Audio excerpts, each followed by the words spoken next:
என் இனிய தமிழ் சொந்தங்களுக்கு வணக்கம். வெல்கம் டு தமிழினி சமையல் சேனல். ஹாய் ஃப்ரெண்ட்ஸ், நான் உங்கள் சுமதி ரவிச்சந்திரன். இந்த வீடியோவில் நம்ம என்ன ரெசிபி பார்க்குறோம்?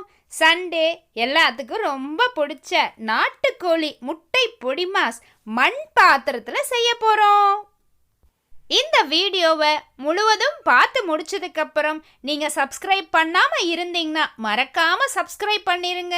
அங்கேயே பெல் ஐக்கான் இருக்கும், அதையும் ப்ரெஸ் பண்ணி ஆல்ங்கிற ஆப்ஷனை சூஸ் பண்ணுங்க. லைக் பண்ணிடுங்க. உங்களுடைய பெஸ்ட்டான கமெண்ட்ஸையும் மறக்காமல் ரெஜிஸ்டர் பண்ணுங்க.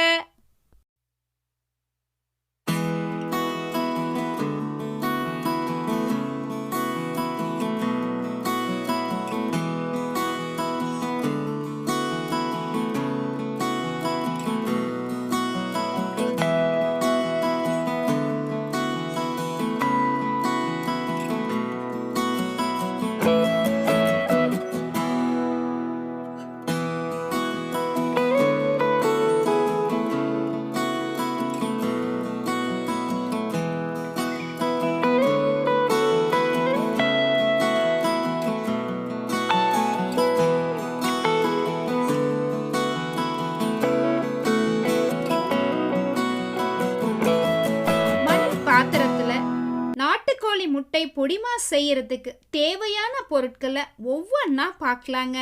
அதுக்கு முதல்ல தேவை 10 நாட்டுக்கோழி முட்டைங்க. இதை கம்ப்ளீட்டாக தண்ணியில் போட்டு சுத்தமாக கழுவி எடுத்து வச்சுக்கோங்க.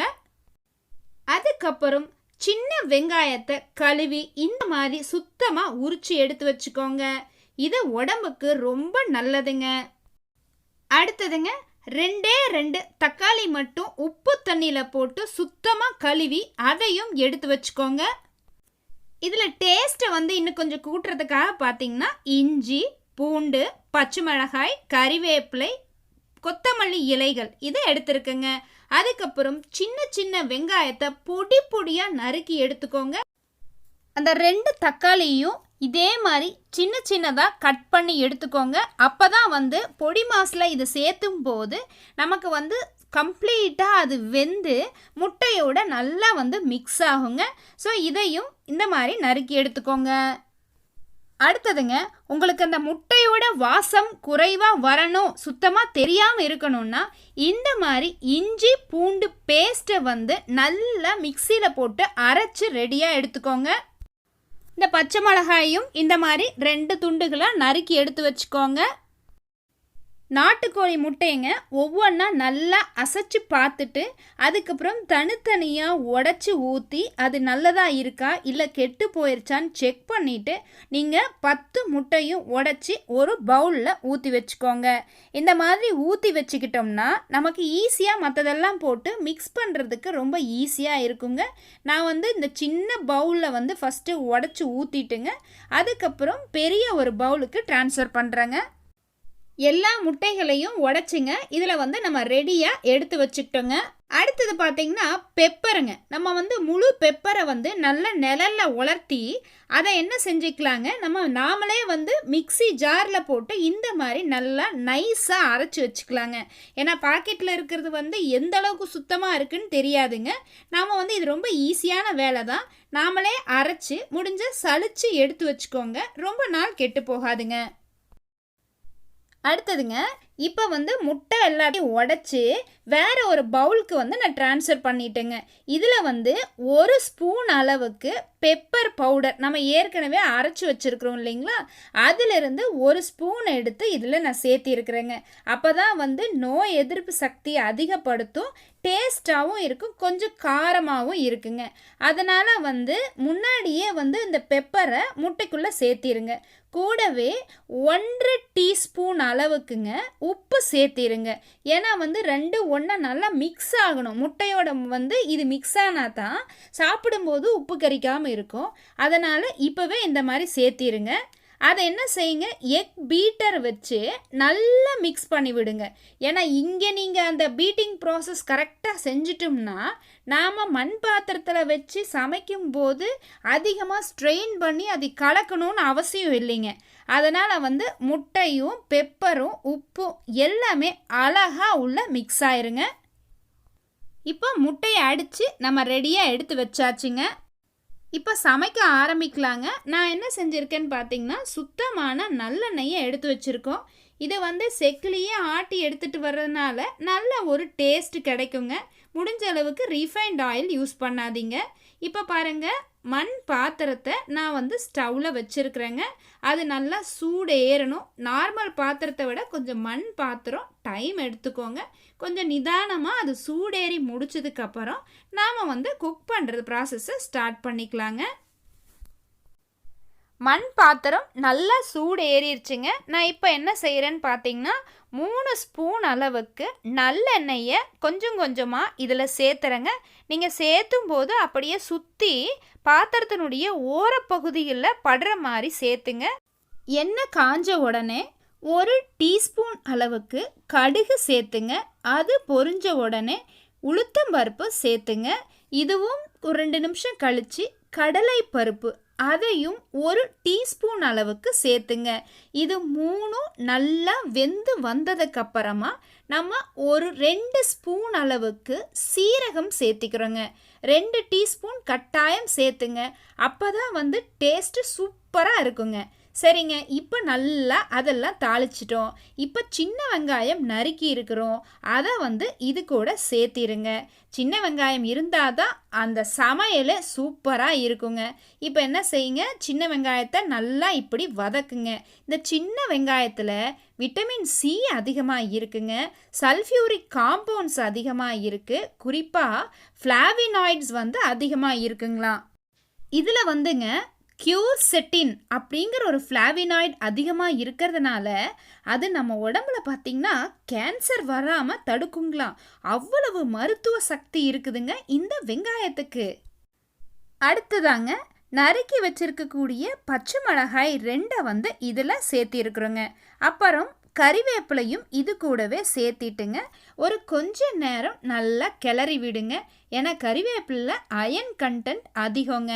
நெக்ஸ்ட்டு பாருங்கள், ரெட்டிஷ் கலரில் இருக்கக்கூடிய தக்காளி பழத்தில் என்ன அதிகம், லைகோபீன் அப்படிங்கிற ஒரு ஆன்டி ஆக்சிடென்ட் அதிகமாக இருக்குங்க. அதை சாப்பிட்டோம்னா ஹார்ட் டிசீஸ் வராமலையும் கேன்சர் வராமலையும் நம்ம உடம்பை அது ப்ரொடெக்ட் பண்ணுங்க. விட்டமின் சி இருக்குங்க, விட்டமின் கே, ஏ, பொட்டாசியம், ஃபோலேட், இந்த மாதிரி நிறைய விஷயங்கள் தக்காளியில் இருக்குங்க. 1 டீஸ்பூன் அளவுக்கு மஞ்சள் தூள் இதில் சேர்த்திருங்க. அடுத்ததுங்க 1 டீஸ்பூன் அளவுக்கு தனியாத்தூள் அதை வந்து இதில் சேர்த்திருங்க. சரிங்க, இது மட்டும் போதுமா? இல்லை, 1/4 ஸ்பூன் அளவுக்கு காரத்துக்கு ஏற்ப மிளகாய்த்தூள் இதில் சேர்த்து அடுப்பை வந்து கொஞ்சம் மிதமான சூட்டில் வச்சுட்டுங்க. இப்போ அடி பிடிக்காத அளவுக்கு வெங்காயம் தக்காளி எல்லாம் மிக்ஸ் ஆகிற மாதிரி வேக விடுங்க. அடுத்ததுங்க நம்ம ஜீரண சக்தியை அதிகப்படுத்துறதுக்காக, முட்டை வாசம் தெரியாமல் இருக்கிறதுக்காக இஞ்சி பூண்டு பேஸ்ட்டை வந்து சேர்த்துங்க. இது கார்லிக்கில் பார்த்தீங்கன்னா விட்டமின் B6ம் சியும் அதிகமாக இருக்குங்க. மெயினாக பார்த்தீங்கன்னா அலிசின் அப்படின்னு சொல்லக்கூடிய சல்ஃபர் கண்டைனிங் காம்பவுண்ட் வந்து அதில் அதிகமாக இருக்குதுங்க. இது உடம்புக்கு ரொம்ப ரொம்ப நல்லதுங்க. ஜிஞ்சரில் பார்த்தீங்கன்னா விட்டமின் சி, B6, கால்சியம் இதெல்லாம் அதிகமாக இருக்குதுங்க. தமிழ்நாட்டில் பார்த்தீங்கன்னா கொடைக்கானல் பகுதியில் விளையக்கூடிய பூண்டுக்கு வந்து அதிகமான மருத்துவ குணம் இருக்குதுன்னு சொல்லி இப்போ புவிசார் குறியீடே கொடுத்துருக்காங்க. சரிங்க, இப்போ பார்த்தீங்கன்னா கம்ப்ளீட்டாக எல்லாம் சேர்ந்து மிக்ஸ் ஆயிடுச்சு. இப்போ என்ன சேர்த்துறோம், நம்ம பீட் பண்ணி வச்சுருக்கக்கூடிய முட்டையை வந்து இதில் சேர்த்துறோம். இதுக்குள்ளேயே உப்பு போட்டாச்சுங்க, பெப்பரும் போட்டாச்சு. இந்த ஒரு ஸ்டேஜில் பார்த்தீங்கன்னா நம்ம அடுப்பை வந்து முடிஞ்ச அளவுக்கு சிம்லேயோ இல்லை மீடியம் ஃப்ளேம்லேயோ வச்சு தாங்க குக் பண்ணணும். ஏன்னா மற்ற மாதிரி நம்ம வேகமாக குக் பண்ணால் அப்படியே அடி பிடிச்சிரும், வேகாமல் போயிடும். முட்டை வந்து கம்ப்ளீட்டாக நல்லா குக் ஆகணும். நாம் ஏன் வந்து டெய்லியும் முட்டையை சாப்பிட்ணும் அப்படின்னு பார்த்தீங்கன்னா, இந்த முட்டையில் வந்து விட்டமின்ஸ் வந்து நிறையா இருக்குங்க. குறிப்பாக விட்டமின் டி இருக்குங்க, B2 இருக்குது, ஏ, இ, பி சொல்லிக்கிட்டே போகலாங்க. அவ்வளோ விட்டமின்ஸ் இருக்குது. அதுக்கப்புறம் புரோட்டீன்ஸுங்க, 9 முக்கியமான அமினோ அமிலங்கள் நிறைந்த புரதம் வந்து அதிகமாக இருக்குது. இந்த முட்டையை சாப்பிட்டோம்னா பாடியில் வந்து வளர்ச்சி நல்லா இருக்கும், உடம்பு ப்ராப்பராக மெயின்டைன் ஆகுங்க. அதே நேரத்தில் உடம்புல வந்து குட் கொலஸ்ட்ரால் HDLன்னு சொல்லுவாங்க, அது வந்து இது அதிகப்படுத்துங்க. அதெல்லாம் தாண்டிங்க omega 3 polyunsaturated fatty acid பார்த்திங்கன்னா இதில் ரொம்ப ஜாஸ்திங்க. நம்ம உடம்புல இதயத்துக்கு, பிரெயினுக்கு, கண்களுக்கு எல்லாம் ரொம்ப ரொம்ப நல்லதுங்க இந்த ஒமேகா 3ங்க. அதுக்கப்புறங்க இதில் தாங்க கோலின் அப்படிங்கிற ஒரு கண்டென்ட் அதிகமாக இருக்குதுங்க. நம்ம பாடி வந்து நார்மலாக செல்ஃப் ஃபங்க்ஷனிங் பண்ணுறதுக்கும் ப்ரெக்னன்சி பீரியடில் குழந்தைகளுடைய மூளை வளர்ச்சிக்கும் இந்த கோலின் வந்து முக்கியமான சோர்ஸாக இருக்குதுங்க. அதனால தான் இதை வந்து ப்ரெக்னன்ட் லேடிஸும் குழந்தைங்களும் கண்டிப்பாக சாப்பிடணும்னு சொல்கிறாங்க. இதில் வந்து ஆன்டி ஆக்சிடென்ட் லூட்டினும் ஜியோசாந்தினும் அதிகமாக இருக்குதுங்க. கண்களுக்கு வந்து விட்டமின் ஏ இதில் இருக்கிறதுனால, ஒமேகா 3 இருக்கிறதுனால நமக்கு வந்து ரெட்டினா வந்து டேமேஜ் ஆகாமல் பாதுகாக்கப்படுதுங்க. முட்டை வந்து 3/4 பதம் வெந்து முடிச்சாச்சுங்க. இந்த ஸ்டேஜ்லிங்க நம்ம துருகி வச்சிருக்கக்கூடிய தேங்காயை போதுமான அளவு இதில் சேர்த்திக்கலாங்க. நம்ம ஏன் தேங்காயை சேர்த்துறோம் அப்படின்னு பார்த்தீங்கன்னா, நம்ம எப்படி ஒரு காய்கறி சமைக்கும்போது தேங்காயை சேர்த்துனோம்னா நமக்கு இன்னும் கொஞ்சம் சுவை சேர்ந்து வருமோ, அது மாதிரி குழந்தைங்களுக்கெல்லாம் இந்த மாதிரி சேர்த்துனா ரொம்ப பிடிக்குங்க. இதையே என்ன செய்யுங்க, ஒரு 2லேருந்து 3 நிமிஷம் நல்லா அடி பிடிக்காமல் நிதானமாக இப்படி கிளறுங்க. ஏன்னா மண் பாத்திரம் சமைக்கும்போது கொஞ்சம் கேர்ஃபுல்லாக பண்ணணும். இப்போ தேவையான அளவுக்கு என்ன செய்யுங்க, கொத்தமல்லி இலைகளை வந்து மேலால் தூவி விட்டுருங்க. அதையும் போட்டுட்டு 2 நிமிஷம் அப்படியே மிக்ஸ் பண்ணிடுங்க. 100% கம்ப்ளீட் குக்கிங் ப்ராசஸ் வந்து இப்போ முடிய போகுதுங்க. இப்போ பாருங்க, மண் பாத்திரத்தில் ரொம்ப ரொம்ப டேஸ்டியான நாட்டுக்கோழி முட்டை பொடி மாஸ் வந்து சாப்பிட தயாராகிருச்சுங்க. நீங்களும் இதே மாதிரி செஞ்சு பாருங்க. உங்கள் வீட்டில் குழந்தைங்க, பெரியவங்க எல்லாரும் இதே மாதிரி செஞ்சு சாப்பிட்டு பார்த்துட்டு உங்களுடைய கருத்துக்களை மறக்காமல் கமெண்ட் செக்ஷனில் போடுங்க. உணவே மருந்து, மருந்தே உணவுங்க. இன்னைக்கு நம்ம ஆரோக்கியமாக இருக்கணும். அப்பதான் பின்வரும் காலங்களில் எந்த நோய் வந்தாலும் நம்ம ஓரளவுக்கு தற்காத்து கொள்ள முடியுங்க. எதை வேணாலும் சாப்பிடாதீங்க. சாப்பிட்றதே வந்து ரொம்ப சத்து மிகுந்தா உடம்புக்கு எதெல்லாம் நல்லதோ தயவு செஞ்சு அதை பார்த்து பார்த்து சாப்பிடுங்க.